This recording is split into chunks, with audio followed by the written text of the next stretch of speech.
వాస్తవానికి పాలించే పాలకుడికి నెక్స్ట్ 5 సంవత్సరాల్లో, 10 సంవత్సరాల్లో, 20 సంవత్సరాల్లో, రాబోయే కాలంలో ఇప్పుడున్నటువంటి పిల్లల భవిష్యత్తు ఎట్లుండాలి, ఇప్పుడు పేదోళ్ళుగా ఉన్న వాళ్ళ భవిష్యత్తు ఎట్లుండాలి, ఓవరాల్గా రాష్ట్ర భవిష్యత్తు ఎట్లుండాలి అనే దాని మీద ఒక ఆలోచన ఉంటే దాన్ని ఒక మనం విజన్ అని పేరు పెట్టచ్చు. మనం చెప్పుకోవడం కాదు, నేను విజన్, నాకు విజన్ ఉంది అని చెప్పి. పాలించే పాలకుడి యొక్క ఆలోచనలు, తీసుకునే నిర్ణయాలు, అమలుపరిచే విధానాలు ఆ విజన్ను చెప్పాలి.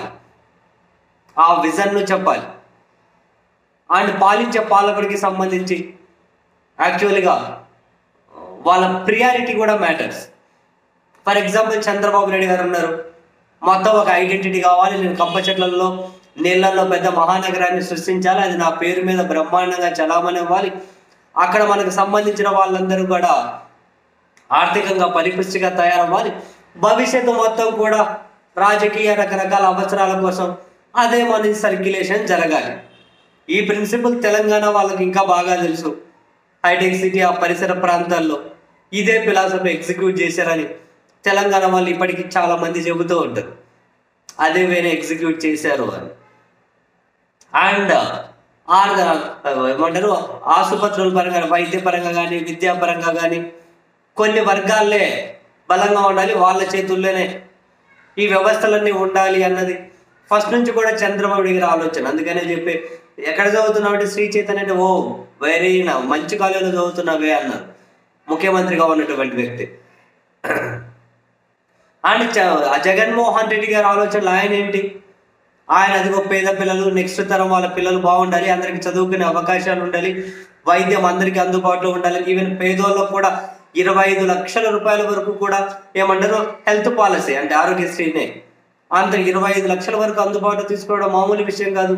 పేద పిల్లలు చదువుకునే ఆ స్కూల్ బాగు చేయడం, మంచిగా తిండి పెట్టడం, ట్యాబులు ఇవ్వడం, సిబిఎస్ఈ సిలబస్, ఐబీఎస్ఈ సిలబస్ దగ్గర నుంచి పేద పిల్లల ఏమంటారు వాళ్ళని సెలెక్ట్ చేసి ప్రభుత్వ పాఠశాలలో చదివే వాళ్ళని అమెరికా కూడా పంపించి ప్రెస్టీజియస్ ఇన్స్టిట్యూషన్స్ వేదిక మీద వాళ్ళు ఏ విధంగా మాట్లాడారు. ఇది ఒక మ్యాటర్.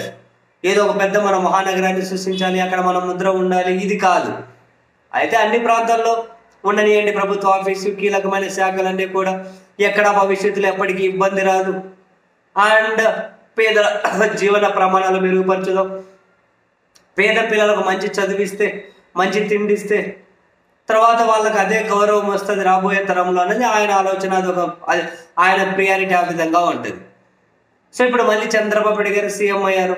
ఆయన తర్వాత విద్యాపరంగా జగన్మోహన్ రెడ్డి గారు తీసుకొచ్చిన సంస్కరణలు ఏవైతే ఉంటాయో వాటన్నింటినీ లిఫ్ట్ చేసే సిద్ధంగానే ఉన్నారు. తాజాగా ఎమ్మెల్సీ అశోక్ బాబు గారు కూడా అటువంటి వ్యాఖ్యలే చేశారు. సో వచ్చే విద్యా సంవత్సరం నుంచి విద్యకి సంబంధించి చాలా సంస్కరణలన్నింటినీ కూడా అస్సాం రైలుకి చేయబోతున్నారు. ఇప్పటికే ట్యాబులు తీసేశారు, ఇప్పుడు ట్యాబులు ఇవ్వరు. ఎందుకంటే ఆ చనిపోయిన ఆయన, వీళ్ళ చంద్రబాబు గారు రాజగురువుగా పిలువడే ఆయన పత్రికలు ఈ పేదోళ్ళ పిల్లల చేతిలో ట్యాబులు ఉంటే వాళ్ళు బూతు బొమ్మలు చూస్తారు, వాళ్ళకి ఎందుకు ట్యాబులు అని కథనాలే రాసుకుంటూ వచ్చారు. సో ఇప్పుడు ఆ ట్యాబులు లిఫ్ట్ చేసేస్తారు, అస్సాం రైలు ఎక్కించేస్తారు. టోఫెల్ అస్సాం రైలు ఎక్కించేశారు. ఇప్పుడు ఎమ్మెల్సీ గారి వ్యాఖ్యల ప్రకారం సిబిఎస్ఈ అస్సాం రైలు ఎక్కించేస్తున్నారట, తీసేస్తున్నారట, దానివల్ల ప్రయోజనం లేదట. ఐబీ సిలబస్ దాన్ని అస్సాం రైలు ఎక్కించేస్తున్నారట, దానివల్ల ప్రయోజనం లేదట. సో విద్యలో తీసుకొచ్చిన అన్ని సంస్కరణలు అస్సాం రైలు ఎక్కించేస్తే ఇక ప్రభుత్వ పాఠశాల నుంచి మళ్ళీ అందరూ కూడా ప్రైవేట్ పాఠశాలల బాట పట్టాలి. మళ్ళీ ఆ ప్రైవేట్ విద్యా మాఫియా ఎవరి చేతులు అయితే ఉంటారో వాళ్ళు మళ్ళీ ఆర్థికంగా బలం అవ్వాలి. ఆ ఆర్థికంగా బలమైన వాళ్ళు ఆ డబ్బంతా మళ్ళీ రాజకీయంగాను మీడియా పరంగానూ బలోపేతమయ్యేకి అట్లా ఖర్చు పెట్టుకోవాలి. ఇది ఒక చైన్ సిస్టమ్. ఇప్పుడు పేదవాళ్ళకు మంచి చేసి, పేద బడులు మంచి చేసి, అక్కడ మంచి అవకాశాలు పెట్టి మంచి సంస్కరణలు తీసుకొని వస్తే దానివల్ల రాజకీయంగా ఎవరికేం లాభం జరగదు. ఒకవేళ జగన్మోహన్ రెడ్డి గారికి రాజకీయంగా అది లాభమే జరగాలనుకుంటే మొన్నటి ఎన్నికలు ఇటువంటి రిజల్ట్ రాదు, ఖచ్చితంగా రాదు.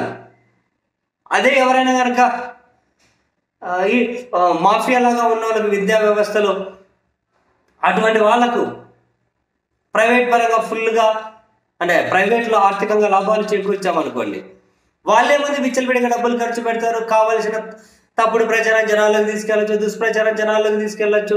ఈ విద్యా వ్యవస్థలోనో వైద్య వ్యవస్థలోనో దోచుకున్న సొమ్మంతా కూడా విచ్చలవిడిగా అట్లా ఖర్చు పెట్టచ్చు, రాజకీయంగా మళ్ళీ మనం బలోపేతమై ఈ రకరకాలుగా ఉపయోగించుకోవచ్చు. మనం మనం నిజాలు మాట్లాడుకోవాలి. ఆలోచనలు అలాగే ఉంటాయి, అందులో అనుమానం ఎందుకు? అలాగే ఉంటాయి. ప్రభుత్వ పాఠశాలలో అన్ని వసతులు పెడితే ప్రైవేట్కి ఎందుకు వెళ్తారు?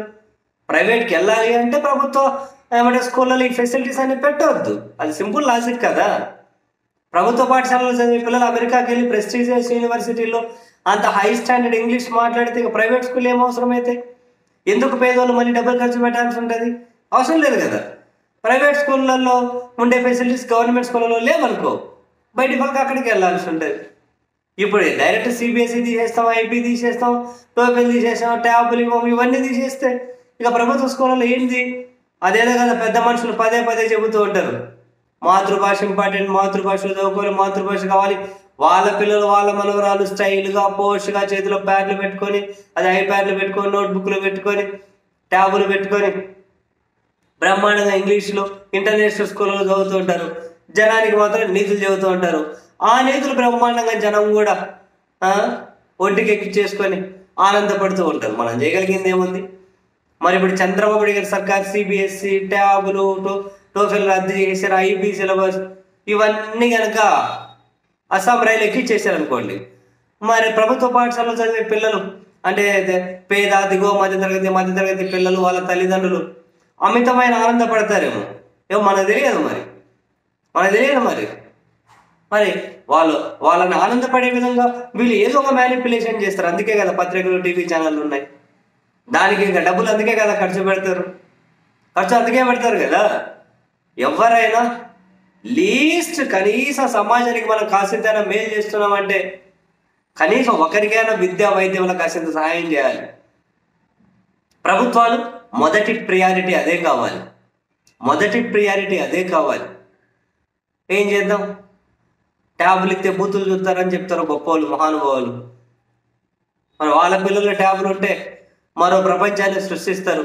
పేదవాళ్ళ పిల్లల జీవితంలో ట్యాబులు ఉంటే మాత్రం బూతు బొమ్మలు చూసుకుంటుంటారు అర్ధరాత్రి వరకు.